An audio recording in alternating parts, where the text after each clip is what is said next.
मतंग ऋषि भी पीछे पीछे लाग गनी, आगे आगे वो गईली, पीछे पीछे बाबा जैसे जाके अपना मड़ई में प्रवेश कर ली। हम आगे वो प्रवेश कर लिए तले पाछे से बाबा जब अपना मड़ई में जनबा की अपन लपटी कुछ धर के अपन व्यवस्था करके जब घूमली तो देखा तरी महाराज खड़ा बनी, गुड़वा पर गिर गई। कहली है का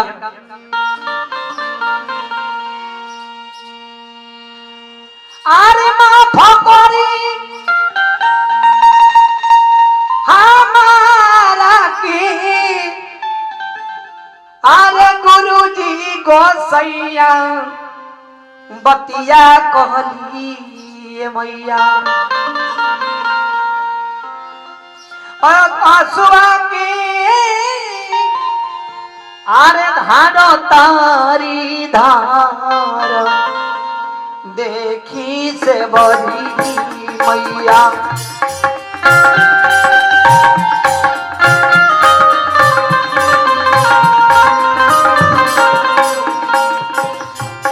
आसुआ के धार तारी धार देखी से बड़ी मैया,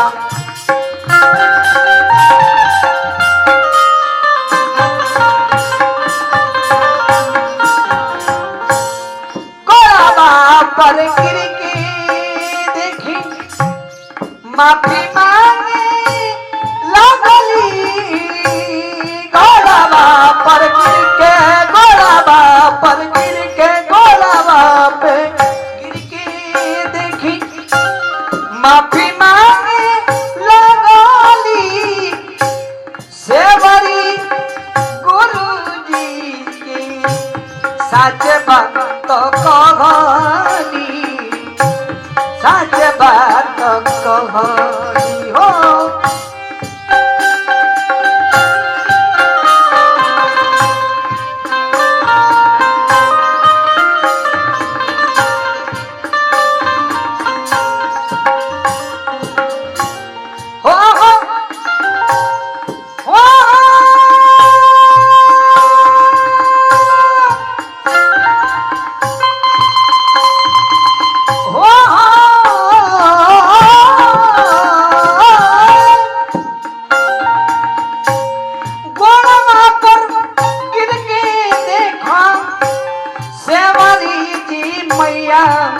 माफी मांगे लगली, गुरु हमके कहीं रौरा माफी मांगे लगली, गुरु हमके कहीं रौरा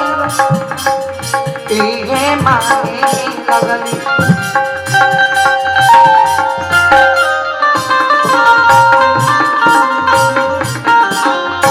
गोल पर गिर के गुरुजी के बड़ी रोली। गुरुजी कहनी करे तार गलती का बा बेटी, जब बेटी कहनी तो बुझाइल सेवरी माई के की हो, हमरा जिंदगी भर के जौन बा जितना भी जिंदगी भर के भक्ति बा आज ब्याह का फायदा को गइल। सेवरी माई के बेटी कहनी बेटी खड़ा कहनी कि तू के हो, अरे कहवा के हो ए बबनी, आ कहवा से आइल बाड़ू, हमरा के देबू बता लाई हो, कहे तना रोवत बाड़ू, अडोरवा के धारत बाड़ू, सच बतिया देबू बता लाई हो। सेवरी माई कहली कि हे गुरुजी हमारे पिताजी हम घर छोड़ के भागल बनी। बाबा कहनी कि माई बाप के घर छोड़ के भागल जा, कहली कि ना गुरुजी हमार पिताजी एगो कसाई से हमार विवाह जौन बाकी ओहू में जौन मांस काट के बेचेला, हम खून खराबा कहियो पसंद नहीं कैले।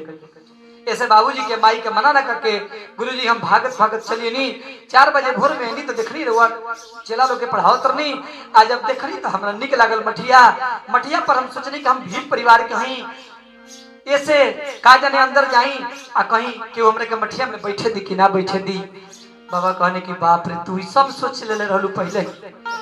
बाबा कहनी आज से कल यही वजह से बाबा रोज हम गुरु जी के कथा सुनत रहनी हो सेवा में गुरु जी के सेवा करे खातिर बोझा लकड़ी काटत रहनी हो रोज लिपे पोते के काम करती बाबा कहनी जौन कहियो कोनो छेला नहीं कहले तो आज तू कहले बाड़ू आज हमरा दिल में तार कहां स्थान बा कितना स्थान बा बेटी तू जानत नहीं खू कहनी बाबा की नहीं आज से मठिया में हो आज से मठिए में कर तू निवास विश्वास हमर कर बबुनी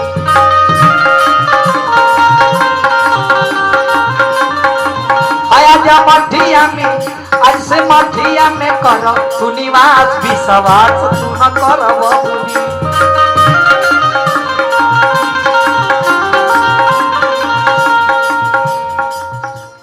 बाबा मतंग ऋषि अपना आश्रम पर ले गए सेवरी मैया के ले जाके गुरु दीक्षा देले गुरु दीक्षा देला के बाद सेवरी माता वो दिन से बाबा के मठिया पर सेवा करे लगली बाबा के बड़ी सेवा बाबा के मठिया के सब सदस्य सेवरी माई के बड़ी भक्ति से प्रसन्न रहे सेवरी मैया कुछ दिन बीतल है यही ना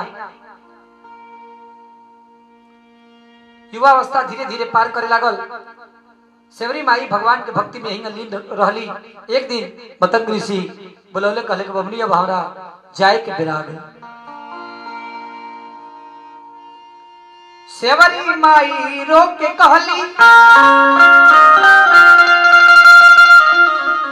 अरे गुरुजी हमार हो अरे कैसे जिंदगी पार लगी न केहू बा हमार हो अब के हमार होई गुरुजी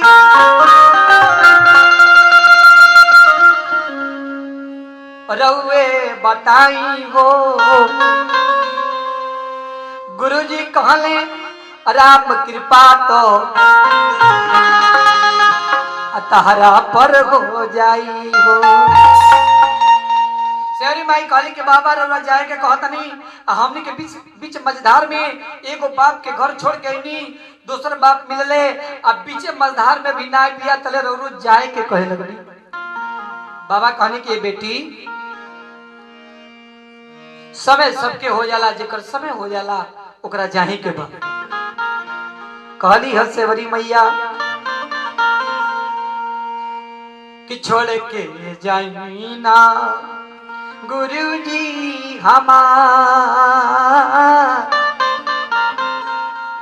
कैसे कटी मठिया पर जिंदगी हमार छोड़ के जानी जानी गुरुजी हमार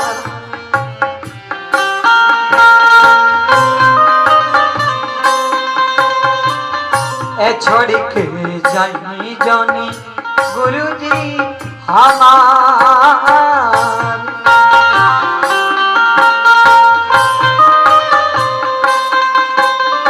कैसे कटी मठिया में जिंदगी हमार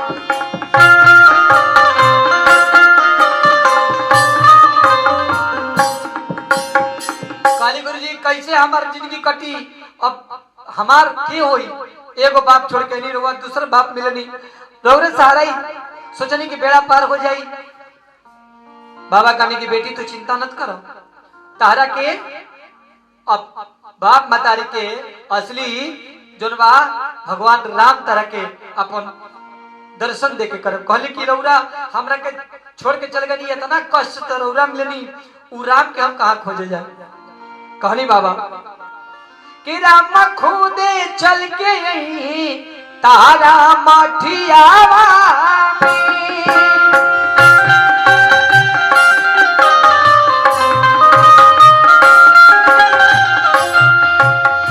राम खुदे चल के यही तारा मठियावा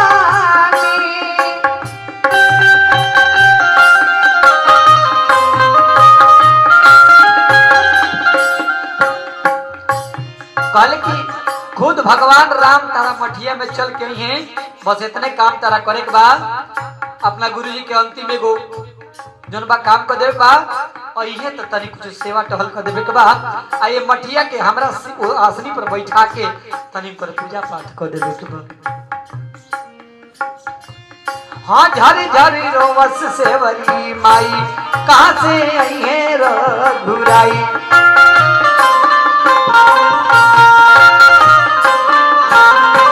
हाँ झरी झरी रोवस सेवरी माई कैसे आई है रघुराई।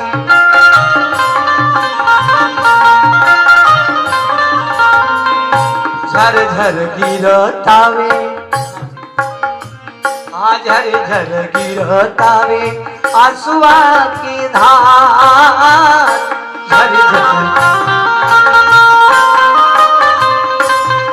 अरे रौरा बादल के होई गुरु जी हमार। झर झर रोहतारी झर झर रोहतारी आंसुआ की धार।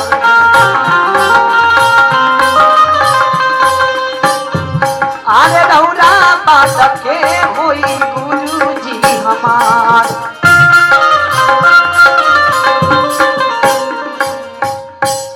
बाबा कहने के बस बेटा हमार समय हो गई। आज समय हो गई हमरा जाए के परी। सूर्य सवेरे उगेले संध्या में डूब जाले। होगा ये जिंदगी के भरोसा कोनो नहीं के बेटा। हमार इतने तू कहल कदी हो जब राम मठिया पर रही तरह के स्वयं दर्शन देवे तू तनिको चिंता मत करी। ये कही के गुरुजी अपन जनवा की शरीर त्याग देले। शरीर त्यागला के बाद गुरुजी के गईला के बाद सेवरी माई अब अकेले हो गई। अब रोज एक एक रटना रहे। रोज रटस युवा अवस्था धीरे धीरे ढल बीतत रहे। साफ बीत आई रहे। आ ये धीरे धीरे अब दोसर जोन बा उम्र आवत रहे जाना कि हमनी के वृद्धा अवस्था कहे नहीं। सेवरी मैया जब वो अवस्था मिली हो खाली एक एक रोज काम करस। गुरुजी कहले कि चलिए ये रोज उनके काम रहे दुआरी पर बैठस। आप बैठ के रोज रस्तवा की ओर ताकस। कुछ सवेरे भगवान के भोग लगावे खातिर फल फ्रूट लिया के ध देस। आ रोज फूल उगरा रहिया में बिछा देस कि यही रास्ता से भगवान नहीं है।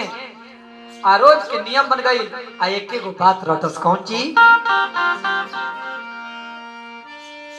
अरे राम राम रटते रटते हाँ राम राम रटते रटते अभी तलरे उमारिया।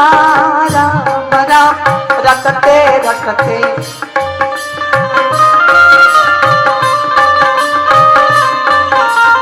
बीतल सब मारिया।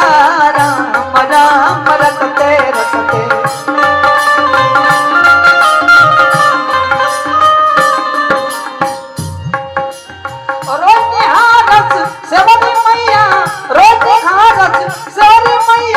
प्रभु के डगरिया। राम राम रटते रटते बीतली उमरिया।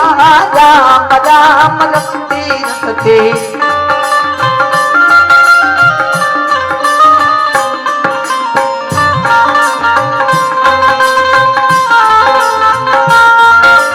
जय श्री राम।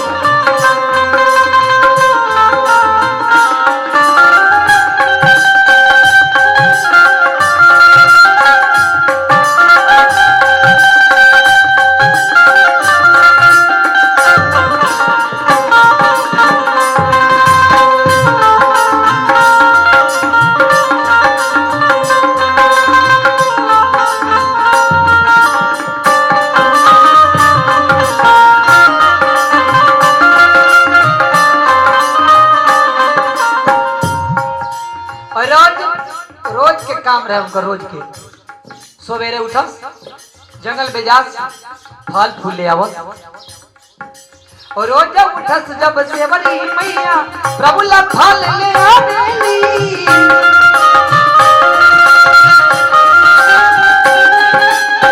रोज उठ के सेवरी मैया प्रभु ला फल ले आवेली। का करस पूजा के फुलवा धके दुआरी रहिया के निहारेली।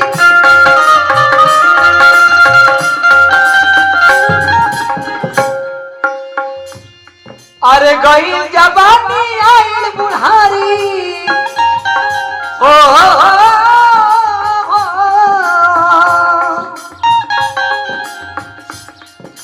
गई जवानी आइल बुढ़ारी थक गई नजरिया। राम राम रटते रटते पूरा जिंदगी बीत गई। रोज रास्ता बाहर अब लोग उनका के पगली कहे लगे। जे भी संत समाज आवे केहू आवे सबे पागले कहे रे पगली हिया पगली हिया। ए में रास्ता में जे भी जब रे बाबू मेहमत या हमर राम है भगवान खाली बिछोले बानी लोग पगली कहे लगल पगली के कुटिया पगली की कुटिया। लेकिन भगत के वश में है भगवान। भगवान अपना भक्त के वश में बानी। भगवान जब सेवरी माई के मठिया पर आयल बनी बीच में कोनो ऋषि लोग केहू के लगे ना पानी पिए बने कुछ लोग कहे कि तनी पानी पी हमरा के रुक जाई काल सेवरी माई के चल जाए। भगवान कहनी कि ना हमरा सेवरी माई से मिले के बा। रोजाना के भांति माई सेवरी एक दिन बैर दूर के जुठिया जुठिया के चेक करके धैले रहली अपना जीविया से चेक करके बैर धैले रहली। लेकिन भगवान राम जब ये ऐनी हम बैठल बाड़ी फूल बिछा के आ टुकुर टुकुर ताकत तरी भगवान आके पूछतनी कि सुनबू त सुनबू ये माई अरे हमारो बचाना हो अरे कहवा बावे सेवरी माई के धाम हो। जब सेवरी माई आज केहू ना कहले रहे ऊपर मुड़िया करके सुनली जब माई के उजनली कि रोज हमरा के रिगावे लइकवा या कोनो साधु संत आवेले कोनो लइका रिगावता। लेकिन माई के जब शब्द सुन के उनका आत्मा में प्रवेश कैला सो माई सुन के ऊपर देखा तरी की धनुष बाण लहले दुगो व्यक्ति खड़ा बड़े आ तेज झलकता एकदम बुझाता कि अद्भुत रूप बा। कहले फिर कहते रहे कि सुनबू तो सुनबू हो माई अरे हमरो बचाना हो कहमा बाबे सेवरी माई के धाम हो।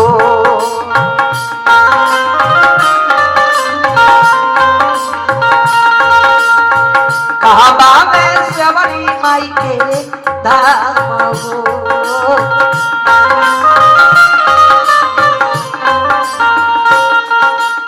सेवरी माई के धाम जब माई कही के बोलौले तब पूछत हरी कहवा में बाटे बाबू अरे घरवा दुआरवा हो कहवे रउआ लोग के नाम हो।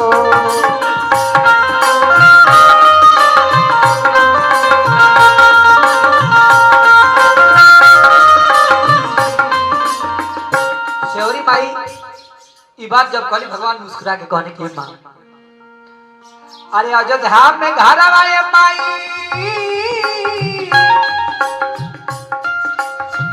वह दुआरा हो दशरथ बाबूजी के नाम हो।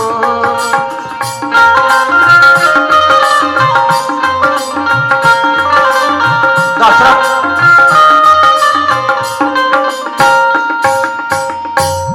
जब ये बात सुन के जब अंतिम में अपन नाम भगवान बतौले कि दशरथ के लइका ये मैया अरे राम लक्ष्मण नामा हो अरे खोजतानी सेवरी माई के धाम हो। सेवरी माई गोड़वा पर गिर के झरझर रोए लगली। अतना रोली अतना रोली अतना रोली कि बचपन से जितना भक्ति कैले रहली सब भक्ति के आंसू भगवान के चरण में धो देली।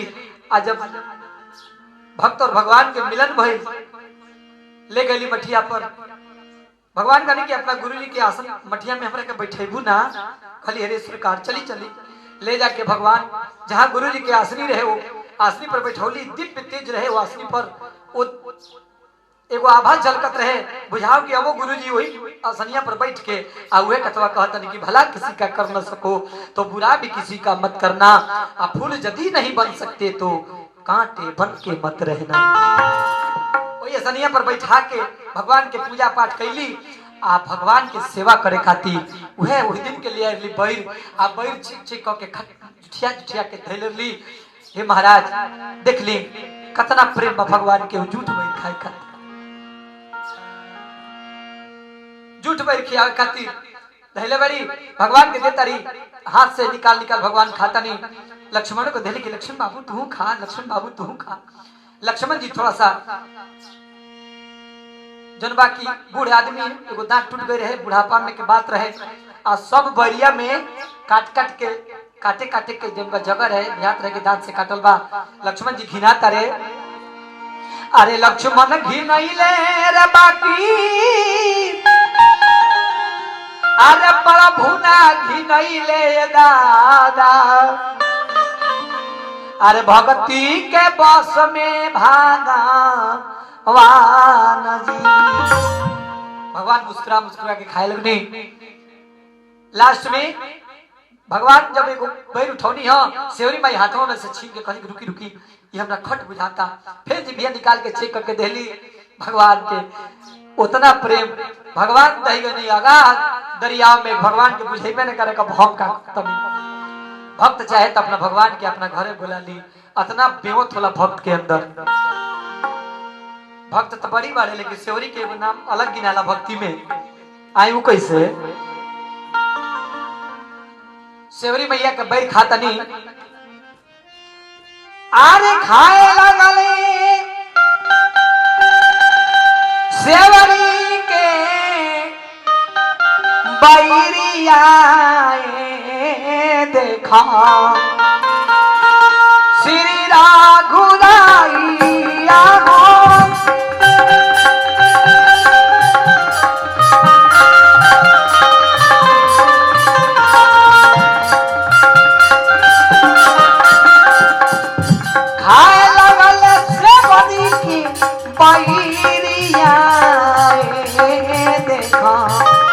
प्रभु राघुराइया।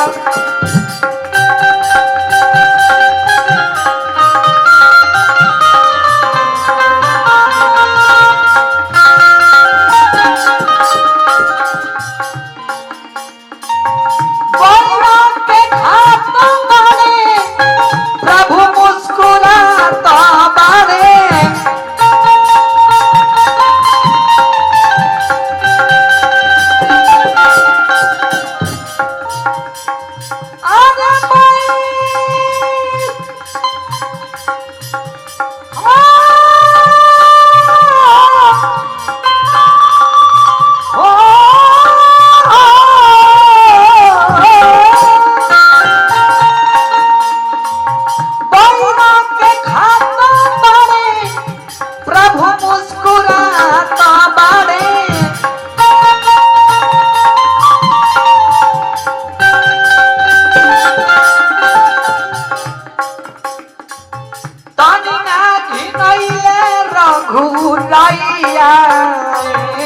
देखा सबर के बैरिया।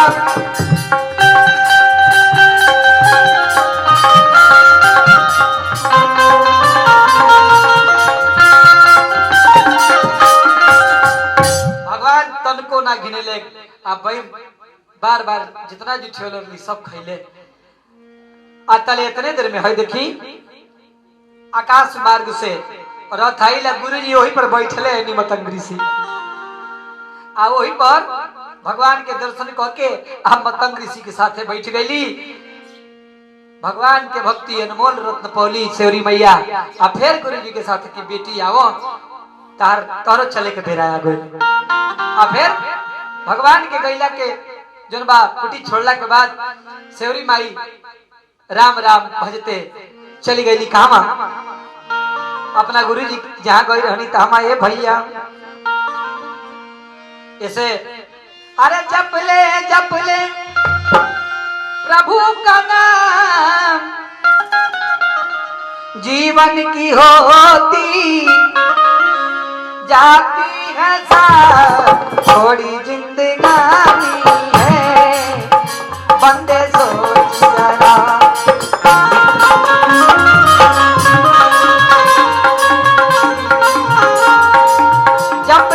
जप ले प्रभु का नाम, जीवन की होती जाती है शाम, थोड़ी जिंदगानी है बंदे सोच जरा।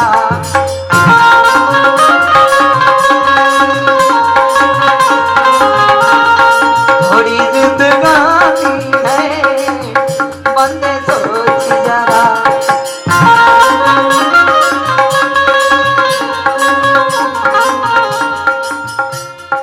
नाम प्रभु का ले ली, मिल जाएगा तुझको सहारा।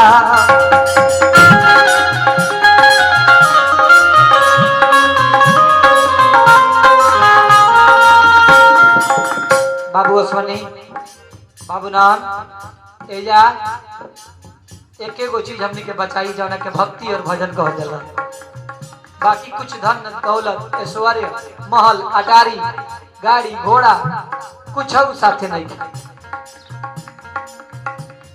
नाम प्रभु का लीली, मिल जाएगा तुझको सहारा।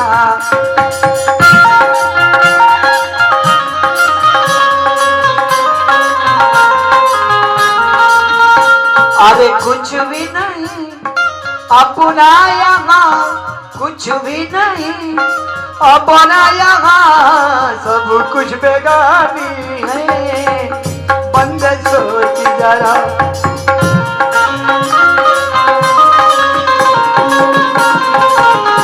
अरे कुछ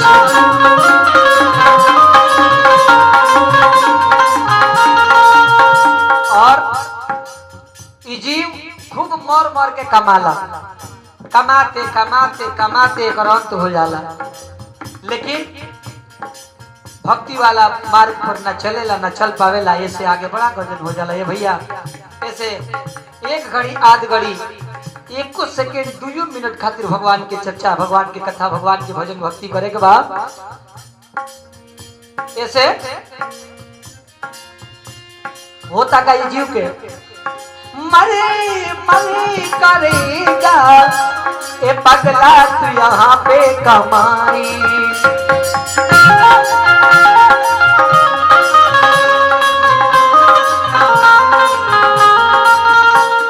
धन दौलत रे पगला जवन साथे कबो भी न जाई।